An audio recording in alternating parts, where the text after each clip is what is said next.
So today we're talking about healing through our own actions. Okay?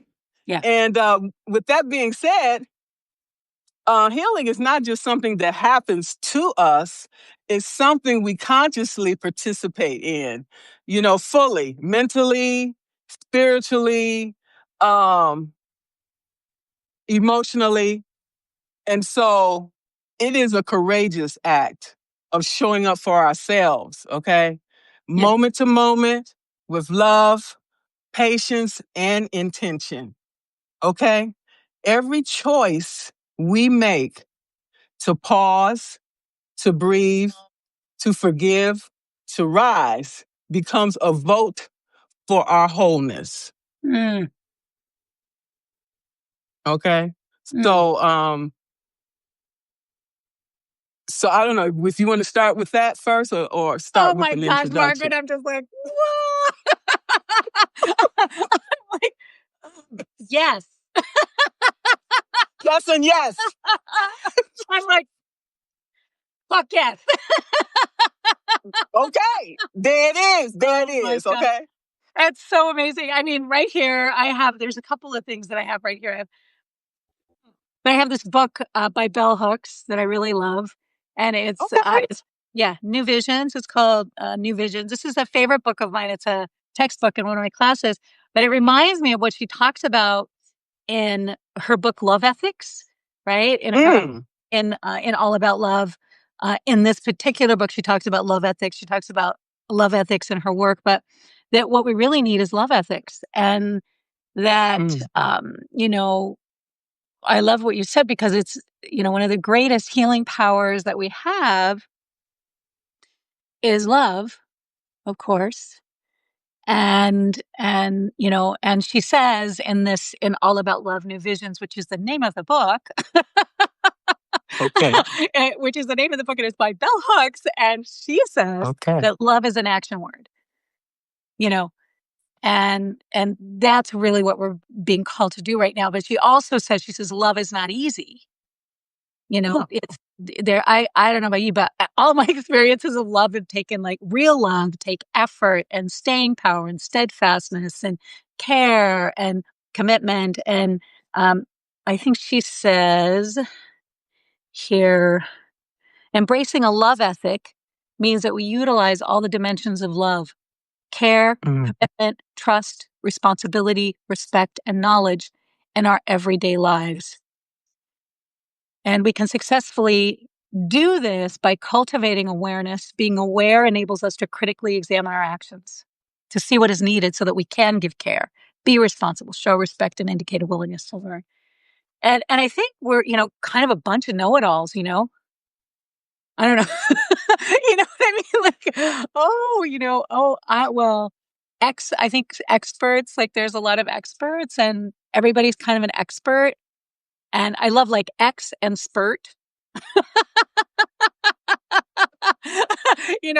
an X and a spurt, it's like, oh, okay, that's great, instead of expert. So my curiosity is around this. I mean, I feel like this is such an exploration for me, Margaret. Like this is, every day I am learning and I am a learner. And, one of the things that compassion means to me is like, I'm learning, you are learning, everybody's learning. And we're all like kind of fucking it up all the time. You know what I mean? Like, we're all just kind of doing our best. And, in recovery, we say like trudging the happy road to destiny, Um, so I think that this is a really powerful conversation, that healing is, it's action, but it's action from the heart, you know. Um, in the Mayan culture, we have like 80 words for heart. 80 words for that mean heart, and it means the heart in different states. I've done some writing about this. I'm working on a book right now um, about a sacred bird in the Mayan culture, but in it, I was thinking about the heart and and I'm doing some reclamation work also around my Mayan heritage. And um, I also found my birth father recently. And so I've learned some things I didn't know. And so there's yeah, that's a whole journey of its own. But I think that there's 80 words for heart is really powerful. Like my heart is shaking. My heart is grateful. But in the Mayan culture, there's a belief that every heart is a book. Mm. And that the gods eat poetry, right? So the gods eat poetry, and that you have to feed the gods every day in the Mayan culture. So you have to write poems every day. Every day you have to write something and offer it to them, or write your glyph or your offering to the gods, because they need that connection, and that poetry is that connection to the scribe, who is the sun. Mm. Right? Who's making notes of everything. So when we talk about, healing as an action word, I first and foremost go to the Mayan prophecy, which says time is art, and time used to be money until 2012, and then it shifted into, now time is art. And so the important thing in our actions as healers is that we're creating, you know that we're making something of our love, that our love isn't words, our love is our actions, our love is on the page, our love is in our body movement, in our dance, and our speech and right action. It's in making, these little movies, right? Like we're making a little movie, which is a piece of art. It's its own little piece of art, right? And you do these. This is part of your offering. This is part of your healing gift. And so I think, for me, when I think of healing as action, I think about what art am I making? And am I aligned with the sacred? And the sacred is what we're making. The sacred is, right? It's what can I make that can have a positive impact? And am I tracking my impact? Am I actually tracking what the fuck I'm doing? You know what I mean? Like, what is the impact of what I just did 5 minutes ago? And, you know, and then on not only on myself, especially not only, but on my environment. And I, there's so many things I want to say about this, but one of the things Please. that, okay, I'm just like, oh my God, Margaret, don't get me started. No, no. Okay. Go ahead and get me started. But one of the things that's important is that, the earth gets sicker if we don't fulfill our life dream, right? It's just like, Right. right? So the earth gets Right. well. It's like our healing gift needs to not only be for the human beings, but, we're a part of the earth. We're a part of the, um, the earth's mind and heart and being and spirit.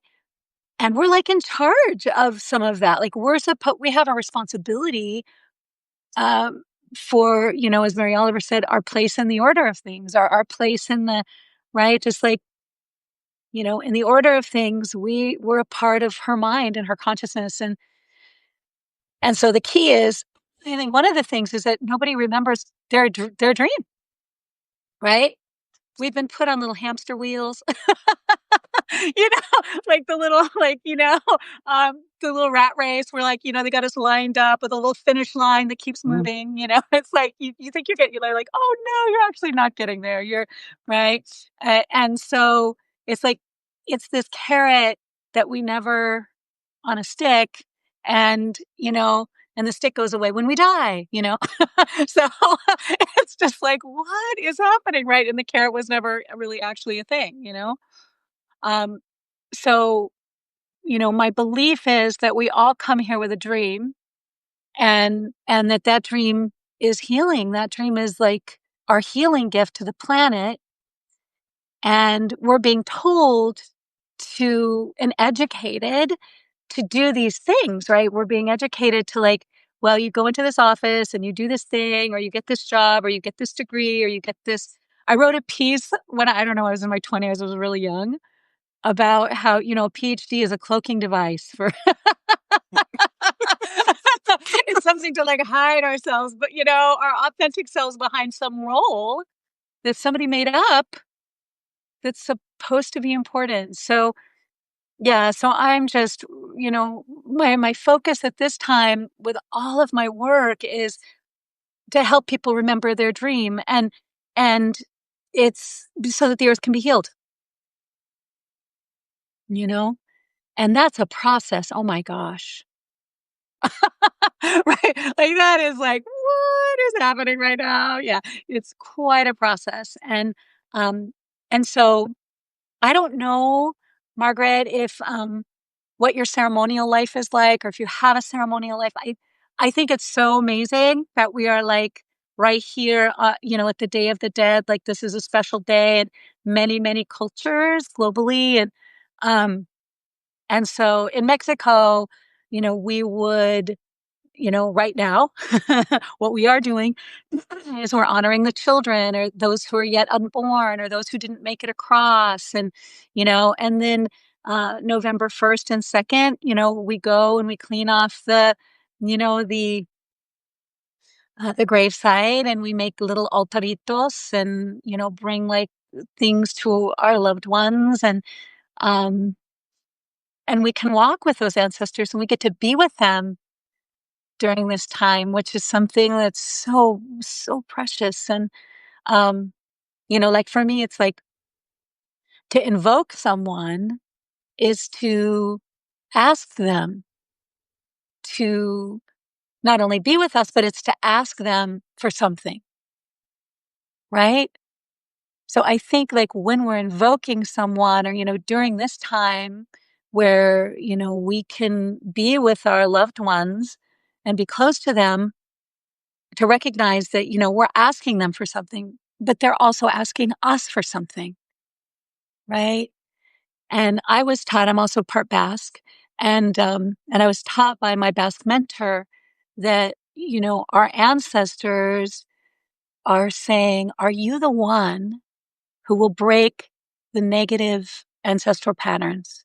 Will you be the one to to set us all free from these negative ancestral patterns and bring forward what is good of the lineage, Mm, right? mm, mm. So what is good of the lineage that I can bring forward, and how can I break patterns? Like in my family, there's, alcoholism and addiction, and, there's some very, yeah, really, really difficult things. And so my work has been to break those patterns, but also to go, oh, well, uh, what is good of my own heart that I can bring forward, or what is good of my own life dream that I can bring forward today, just for today. Maybe I don't feel like I have anything to offer some days. Like, I'm just like, oh my God, I'm just, you know, I feel, like a desert. I mean, I love the desert, don't get me wrong, but fuck, sometimes you're just like, but it's just like, oh,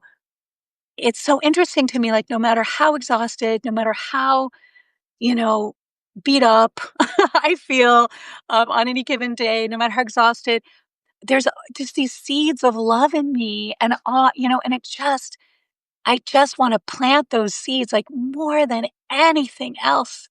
I just want to, plant those seeds and like and have those seeds like flourish in my life and in the world. And you know and it's, I mean, it sounds very tender, but it's also it's warrior work.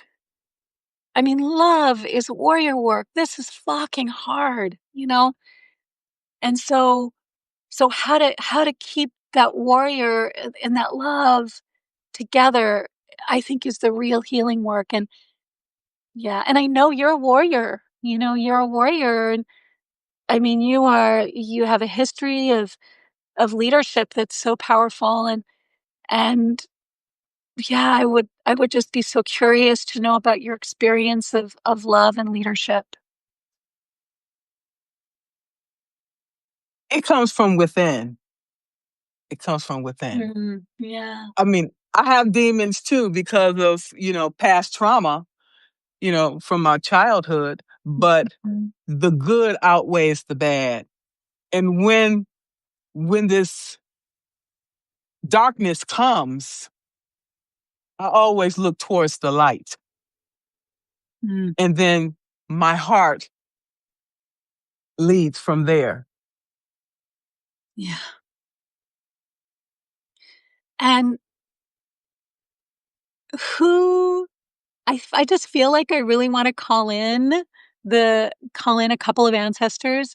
And in Mexico, Go we ahead. is when we Go call ahead. them Go we say ahead. presente. Is there anyone you would want to call in or Well, think? my mother,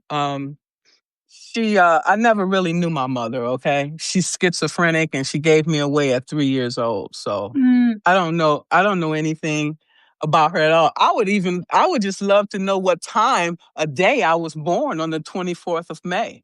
If I knew that, that would unlock a lot of secrets for me. wow. Wow.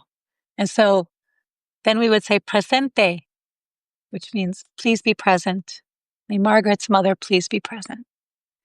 And then I think I would say Angelus Arian. She was my mentor. She was also Basque. And yeah, she was a mother, like a mother figure and a mentor figure uh, who showed me what it means to be a teacher in a good, true, and beautiful way. Yeah. Yeah. So presente, Angie. Presente. And Beth Cruz, Beth says, oh, Beth, you were adopted at 5. Wow. Yeah, she was adopted at 5. What happened after you were adopted into did you get adopted into a family or into a blood relation or what happened for you? Well, what happened was I don't know how my father met her, okay? Um, but I'm assuming that her and stepmother were friends, okay? And my father decided to have a sexual relationship with her outside of his marriage. It wasn't the first one, and it wasn't the last either. So once he got her pregnant, I guess he just decided to move on to the next woman, okay? And so I guess she had more than what she could handle. It was my older brother and me. Okay. So she decided, okay, I'm gonna send you down to Detroit and let your father figure this out. Okay. She was smart enough to do that, which is fine Wow. because, because if you were mentally, unstable or whatever, how can you take care of kids if you can't really take Yeah. care of yourself? Right. Yeah. So she did the right thing in that respect, but then I went from the skillet into the fire. Okay, when I went to go live with my father because he was a narcissist. Okay, and Mm, he was a womanizer, and I believe he was also bipolar. Okay, yeah. So there so were he go some off at any mental time. mental Yeah, issues, yeah, happening. yeah. Well, Margaret, you and I have a similar kind of history, except I was sent to my mother.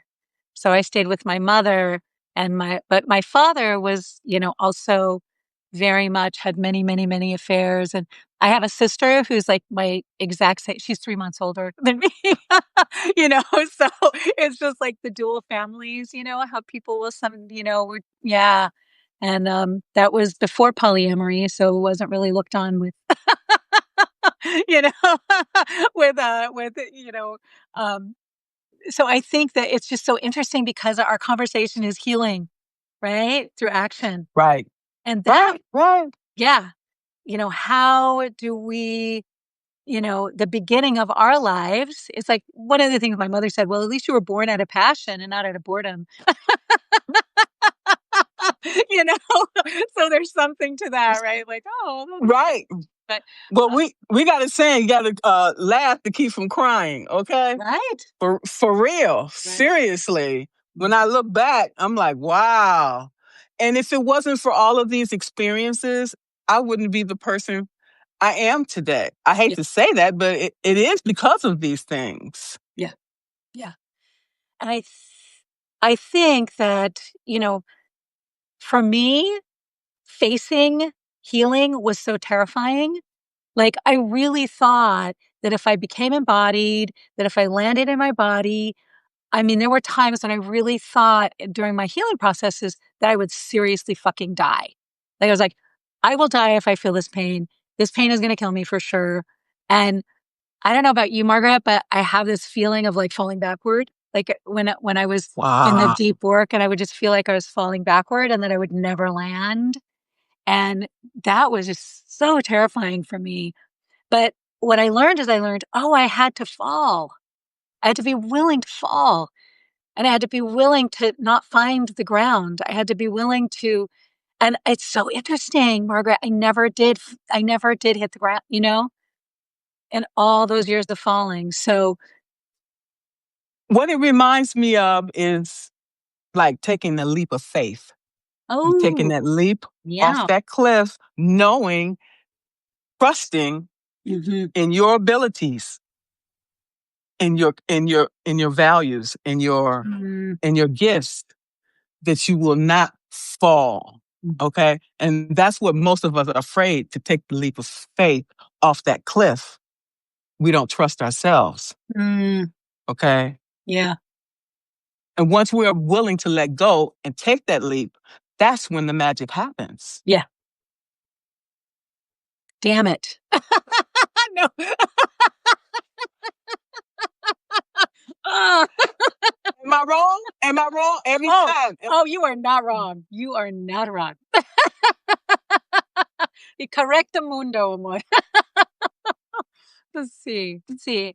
I love what you're saying about the leap of faith. And I think that that is what, you know, if we're talking about healing, we're also talking about the arts, right? We're talking about healing arts. And um, I know that there have been times during my healing where we're just writing, like doing morning pages, like Julia Cameron talks about in her book, to do morning pages. And I do these morning pages and I do them every day.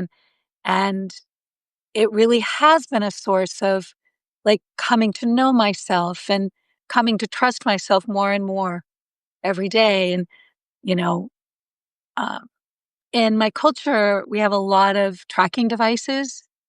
And so there's some tracking devices that I work with that are around trust, right? Mm. Mm. And so one of the things I ask myself is, oh, am I more trusting of the community than I love myself? Do I not trust myself as much as I trust my community? Or do I trust myself more than I trust my community? Or do I trust my partner or my friend more than I trust myself? Or do I trust myself more than I trust, right? And instead of going, oh, well, my discernment is such, like it's a discernment check, right? Like my discernment is such that I can trust myself. I can trust the relationships that I have in my one-on-one relationships, and I can trust the collective or my community or the circumstances. And so that's one of the gauges to see if I'm on track or if I'm in alignment or, if I can make that leap of faith safely, like, oh, I can make this leap of faith because, oh, I've used my discernment to make some good choices and I've created a container where it's safe to love, You talked about that safe to love, and this probably has a lot to do with the love ethics that you talked about earlier. Yeah. Yeah. That's You want to talk more about that? yeah, the care, communication. I want to make sure I get her words right. Um, I teach a leadership course, Margaret. I need to have you come and talk at my class. Um, they would eat you for breakfast. They would love you so much. Um, oh my God. Yeah. I'm teaching it with my daughter, Shona Christie. She's amazing. So, but one of the things we do is we choose a leader to walk with throughout the year. So we look at we'll read their work. We'll, if there's videos available, if there's any biopics, or it could be, like a grandparent, or it could be, right. It could be Gandhi. It could be, right. Bell Hooks was my leader last year in the class. So I was just like, She's so amazing. But I just loved walking with her for the year. But embracing a love ethic, so it means care and commitment, trust, responsibility, and but caring for someone or for something. I really appreciate um, that when we care for someone, it's an investment, right?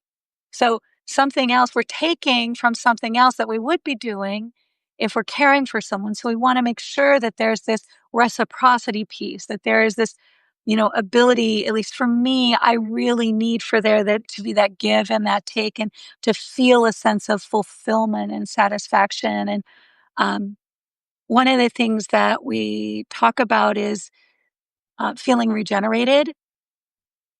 And I know if it is a good connection for me, if it's regenerative, right? If I feel regenerated when I go out on the porch afterward, I feel regenerated. Maybe I feel vulnerable.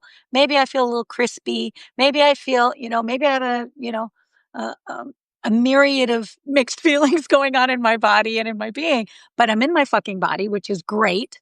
And I'm standing there going, oh, that was a great interaction. I feel regenerated. I feel refueled. I feel refilled. Right. And communication sometimes is hard for me, Margaret. I don't know about you, but sometimes, it's just like, oh, I don't think I communicated that the way I wanted to, or, oh, I may have missed something, or, so I really, I love relationships, but I'm also an ambivert.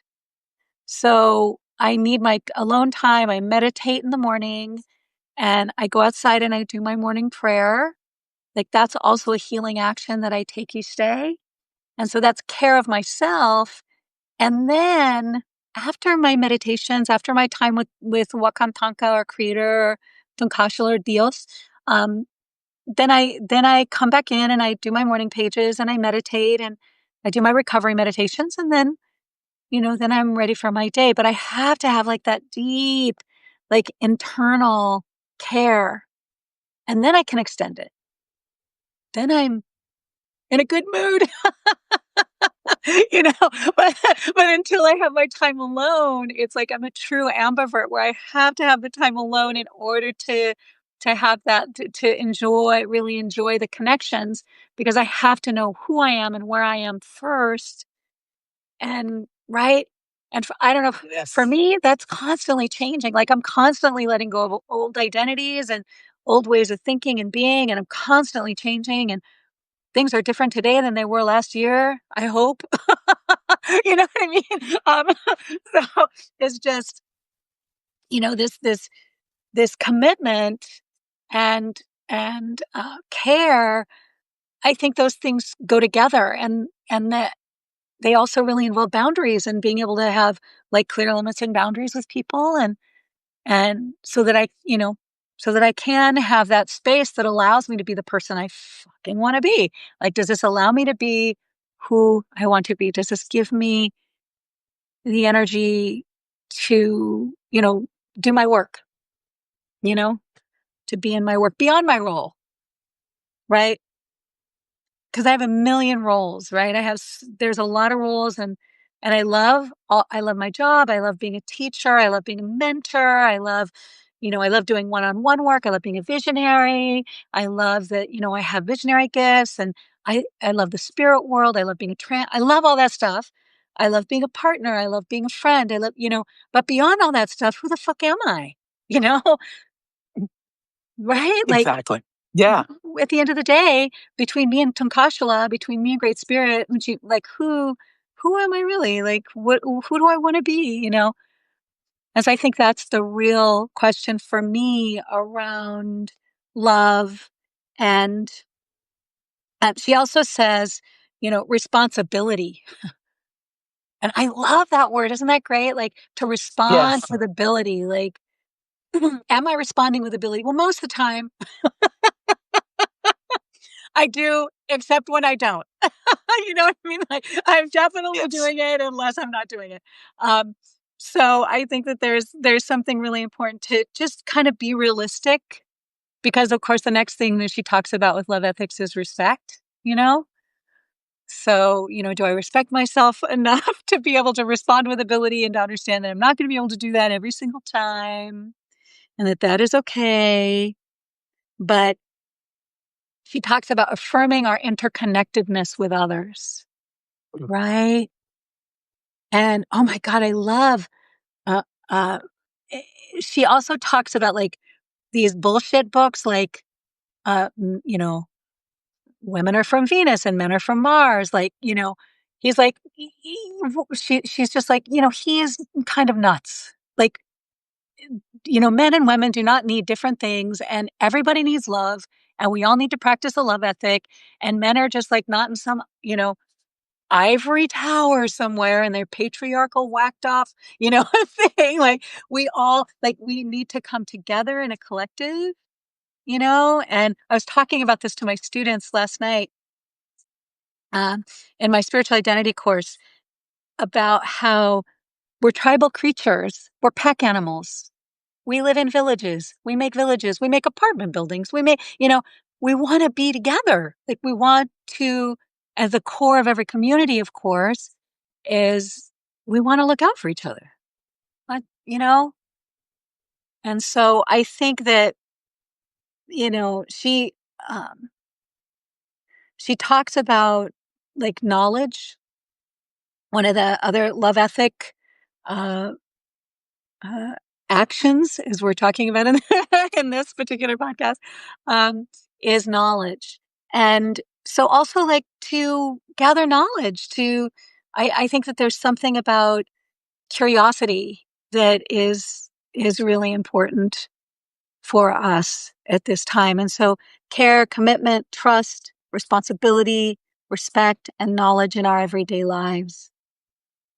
Yeah, so how can we successfully cultivate our awareness is what she's asking, so that we can give care, be responsible, show respect, and indicate a willingness to learn. All of these things you're mentioning are values. Yeah. Yes, they are. Mm-hmm. So Mm-hmm. when we align with our values and who we are and what we want, Yeah. how can we not come into our power and become the person we are meant to be? Yeah. Yeah. And I think that this is one of the blessings. Like, the people that I admire the most are people who are speaking truth, you know, people who have the courage to write it and to speak it and to paint it and to dance it and to like that's risky stuff. You know what I mean? Like that's so risky. Like that is really it's really risky to like bring bring your voice from its hidden underworld and to be visible and to risk exposure, you know? That's when we come alive and the world come alive as well. Mhm. Mhm. And it's time to start being who you are. It's time to stop being afraid. It's time to show up and Yeah. show out. Yeah. Yeah. And just like, I think it's time for us to shine each other like diamonds. You know what I mean? Like, shine on, you crazy diamond. Like, remember that song? It's like, yeah, but we need to remember that it's our work really to shine each other and to glow each other and to, you know, and to like, I was taught by my family, I have two mothers. Um, and I mean, I was taught by both of them, just give away everything we've given you. Like, there is like, I think there was something about when I started hearing about intellectual property, I was like, "What?" Like, nobody wants to share anything. Everything is like it's like, but I was taught, like, everything we learn to give away to future generations, and then hopefully they will improve on what we did, right? We don't keep it Who, for you're yeah, right, but who's teaching that nowadays? right. I am. You are. Yeah, I mean, but, and people like Bell Hooks and right, just like we have to give away, and a lot of like, uh, the people who remember the ancient technologies, right? And I call them cutting edge ancient technologies, right? It's just like these are cutting edge ancient technologies, and these are simple basic truth. It's like we're interconnected. What we do and say impacts all of the other creatures in the entire world. You know, try not to step on people, places, and things. Like try not to hurt people, places, and things. Try to uplift, to care for, to love, to heat, to bring healing, right? To these ruptures and to repair any damages and, yeah, to come in a good way, It's also a part of healing ourselves. Yeah. Yeah. Yeah. And I think there's also just something about a respect and a reverence in the Lakota culture. My Lakota mom, Barbara means Adams, from the Oglala Lakota Sioux Makaha band. She talked about something called the order of things. And the order of things is like the real order of things, right? And so Great Spirit is at the top. And then there's an order of things, like there's the sun, and then there's energy, and then there's the moon, and then there's the buffalo, and then there's the bear, and then there's the lightning, and then there's right, and then there's there's four aspects to the human soul. So there's like the spirit eye. So I'm not going to name them all here, but there's a very specific order of things, and then the human being is at the very bottom. And we're right. But the soul, the four parts of the soul are a part of the creator and the lightning and the sun and the moon and the right. So, but what we've done is we flipped it. And she talks about this. She talked about this in her book. She talked about this, like how we flipped it. And now we have the human being at the top and we have Great Spirit at the bottom. And so we have to like correct it. Not that it's hierarchical, right?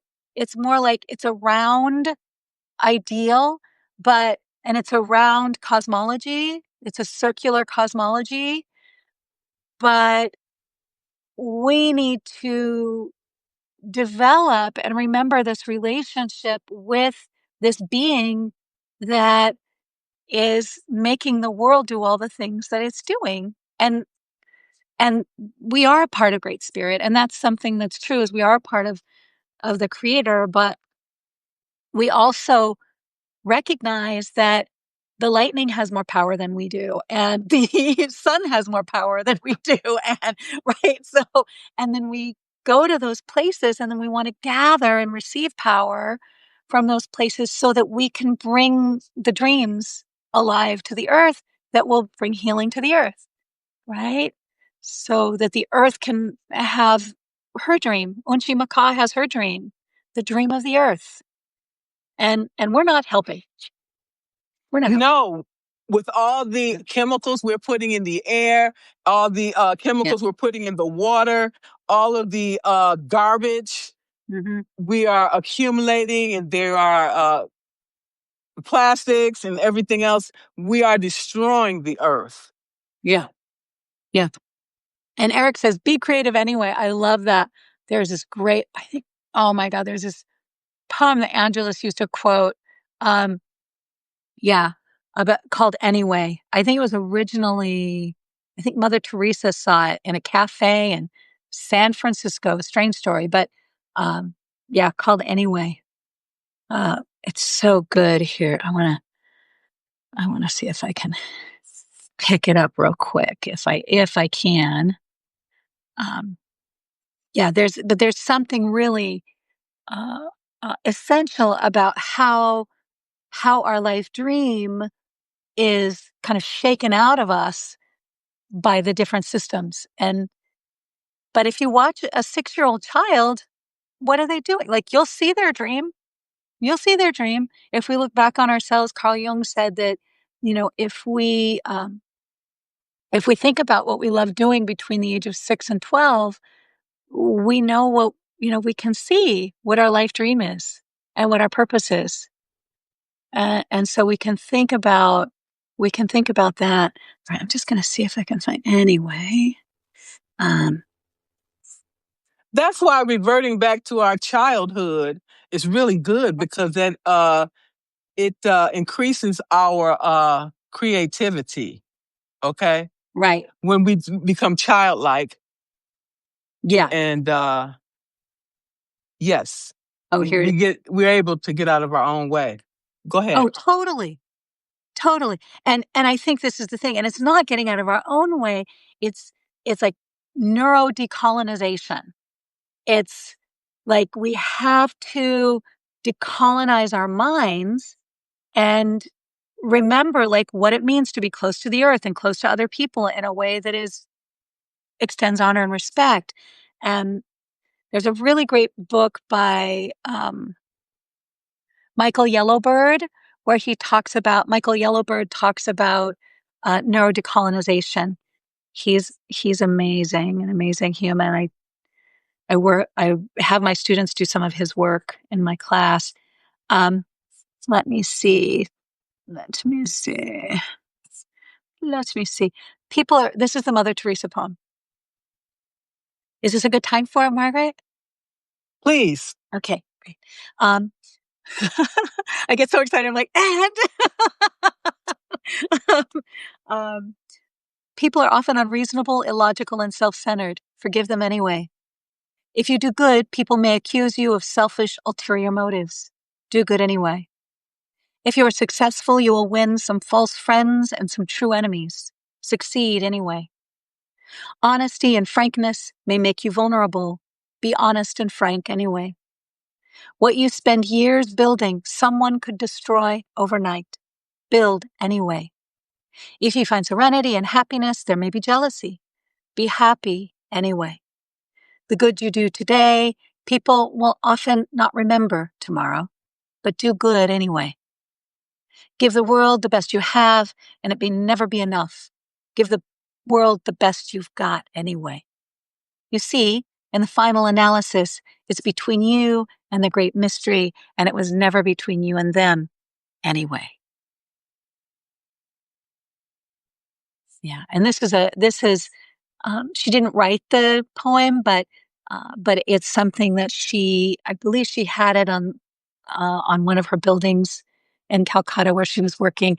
But it was originally seen in, I think, a cafe in like Menlo Park or something, and in San Francisco. And she was like, "Oh my gosh!" And but I wish I knew the original author of it, but I do not know that. So if anybody knows that, that'd be great.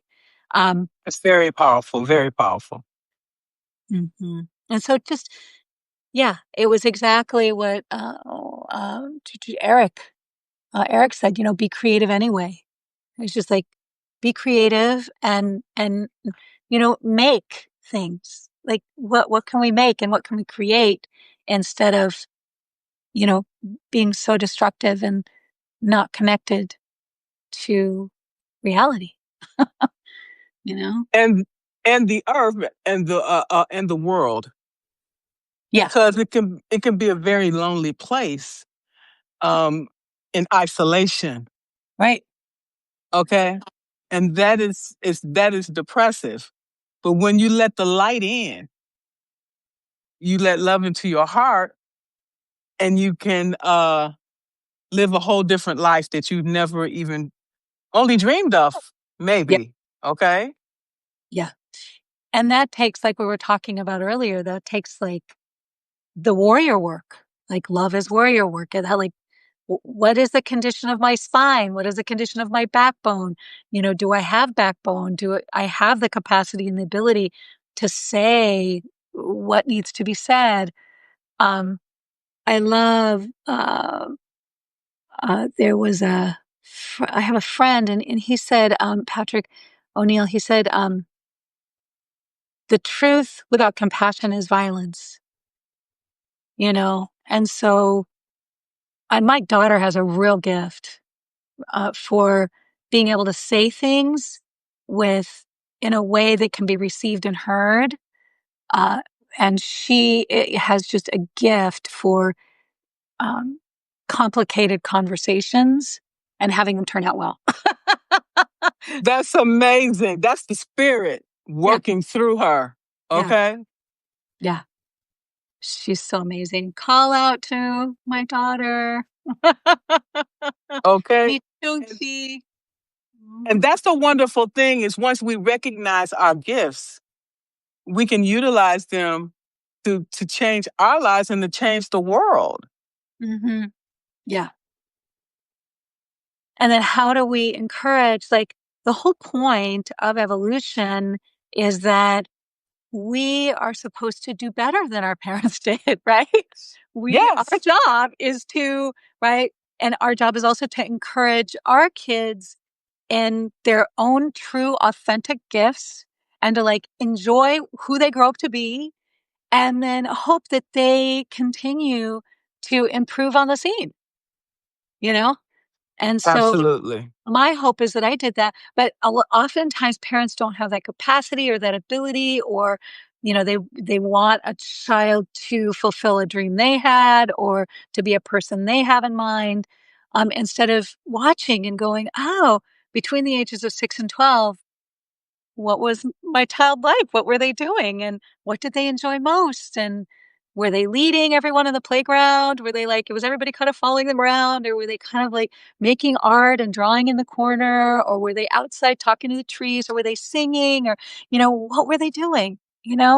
Because then you can really just encourage whatever they're doing that is a place they can get lost for hours and right? Because that's where creator is. That's where the mystery is. That's where the love is. True. And if they didn't have that um, type of upbringing, Yeah. then people like you and I, and therapists and healers can fill the gaps. Yeah. Okay. Yeah. Absolutely. Yes. Absolutely. Um, it's interesting to me too because, I have a lot of wars in my blood, right? So I have Arabian and I also have Iranian and Middle Eastern, and then I have like Mayan and Mexican and Spanish, right? I have French and like several different indigenous tribes in my blood. I have many. I also have yeah Scottish and Egyptian and so it's just such an interesting combination, right? But it's so interesting just to look at like, oh, some of my ancestors have never broken a treaty and some of my ancestors have never kept a treaty, you know? And so it's just this like very kind of complicated place in my being that I've been, trying to well, not trying to, like, exploring and allowing and, like, leaning into, all of my life, but I think that there's something about, like, addressing our internal, like, where am I at war with myself? Where am I and what treaties have I broken? And what treaties have I made? And what treaties am I likely to keep to myself and to others? And that's, like, some internal healing that is also you know, collective healing and also global healing. And so I've done a lot of like inquiry with myself and with my ancestors and with different family members and it's a process. Like we're just in this process of healing and there's like there's no end point. It's not like, oh, one day I'm going to be like, oh, da da da da da, who knows why those people you know, made a child. We don't know why all of them made a child, but they were making them. They were making babies. So, however we're made, we can make something good out of that, you know. It's up to us. It's up to Yeah, us. yeah. We Which have takes a us back choice. yeah, which takes us back to our birth stories, right? Like Yes. there We was some we fucked up have shit. it. It is, but it don't. We can't use it as an excuse Right, to keep us down here when we want to be up here. right. Okay? We use it as fuel Yeah, to get to where we want to go. yeah, Okay? yeah, yeah, absolutely. That's Ex- it right ex- there. expand. Okay? That's our rocket fuel. Our rocket fuel for sure is Absolutely. And that's why we tell these stories so that it can uplift others to show them that they can do the same thing as well. Yeah. We all have something to offer, Yes. you know. And And it's a even if travesty. yeah. It's a travesty if we don't realize that and utilize it while we can. Yeah. Yeah. Uh, my friend David White he's a poet, and he wrote a poem called Fire in the, I think it has the line Fire in the Voice. And there's also Mm. a line of, knowing you can never hide your voice again. Really, really beautiful. But he has a couple of poems about the voice that are really, really powerful.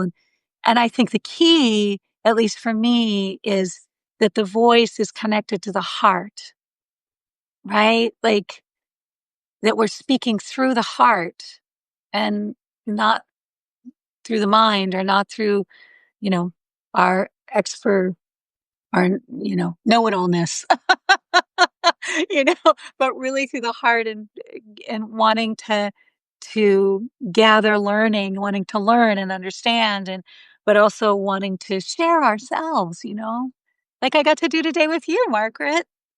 Thank you so much. And sharing ourselves, we're sharing we're one. Hmm. One voice, one mind, one spirit. Yeah. Okay? So Yeah. through you, through me, we are speaking to each other Yeah. And our in harmony. interconnectedness. Yeah. Yeah. Our interconnectedness. And oh my gosh, that's one of the, things that we say in the recovery movement. There's this, it's, um, that's the key to harmony, that, the key to unity is connection and interconnectedness, and reason things out, talk with each other, be together, and I think nature is our greatest teacher about these things. And, um, I just think about how nothing in nature takes more than it needs, right? It doesn't, human beings are the only ones who take more than we need. And it's time for us to figure out how to do it differently. I know it's going to be a change, and new neural pathways will have to be created, and neuroplasticity will have to be engaged. But I think that, it's important that we start to stand together like trees, like cedar trees do, or, you know, like cedar waxwings, or murmurations of starlings, or, right? Mm, or a congress of, yeah, ravens, or, so I think that nature has a lot to share with us about how we can care for each other, or a pride of lions. If we just listen. Yeah. Yeah. And this is the time for that, right? This is the fall, and this is the time of introspection, and going into the silence, and, harvest and gratitude, but also the time of letting go, which Oh. this is the time the leaves all are like, hey, oh, I guess our tree stuff, is taking all the nourishment so it can be fed and nourished. And now we're going to give everything we've got to the tree so the tree can live and produce another year. And, you know, so that we can all live. That's what we want, is just, everybody has, uh, everything has life, and we all have a right to live. Including us. Including us. Yeah. You're so great. I just really enjoy you so much. I enjoy you. You're so great. Um, so I think exactly, including us, right?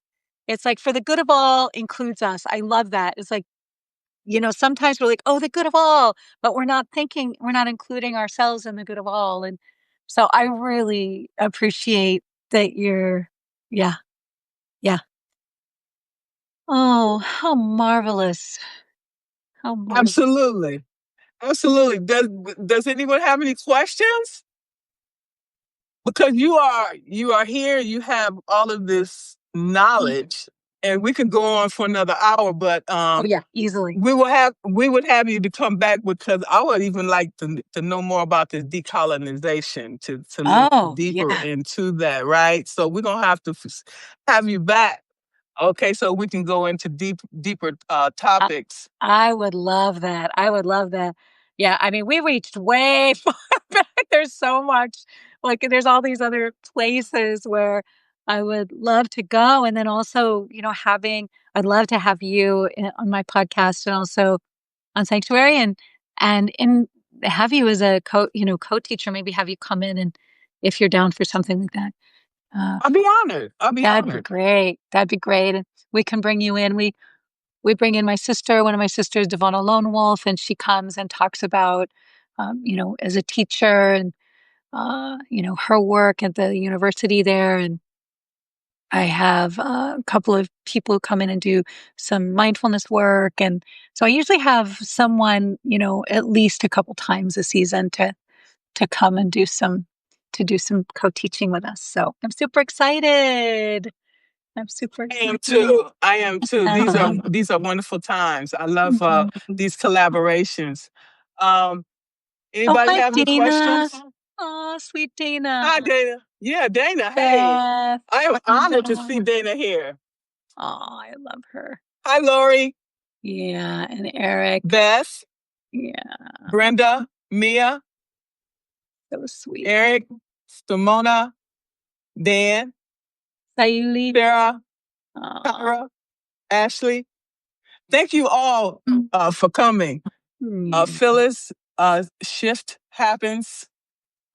Juliana, I had to be careful how I say that, right? Shift happens. Well, I think, just to have a closing thought, a couple of closing thoughts, like, I think, what are the actions that I can take toward healing and, what gifts do I have that serve the dream of the earth and kind of not my own, like, how can I come, um, you know, how can I come to the world in a way where I'm ready to offer my gifts for her healing and like you said, for the good of all includes us. Absolutely. We can't leave ourselves out, right? Right. Totally. Totally. And then the thing I would say is uh, to, how can I create instead of destroy? Yeah. Absolutely. No doubt. So your healing in motion, okay? Your healing journey begins with one action, not tomorrow, but today. Okay. So we need to take So we need to take a pause, reflect, and choose one way to honor your healing this week. Okay. Whether it's writing your truth, whether it's moving your body, speaking forgiveness, setting a boundary, or reconnecting with someone who sees you. Okay. So healing is a personal act with someone, healing is a personal act with collective impact. Okay. And when you heal, you model what's possible for others. We need to lead by example. Okay. And so every time we choose compassion, connection, and meaningful action, you are healing. Yeah. And guess what? You inspire me. Thank you, Margaret. Thank you. And you inspire me as well. Thank you so much. I appreciate you. Thank you all for joining. And you all have a happy Halloween and a wonderful weekend. Thank you. Thank you. Thank you. Gracias. Muchas gracias. Thank you all. Bye. Bye-bye.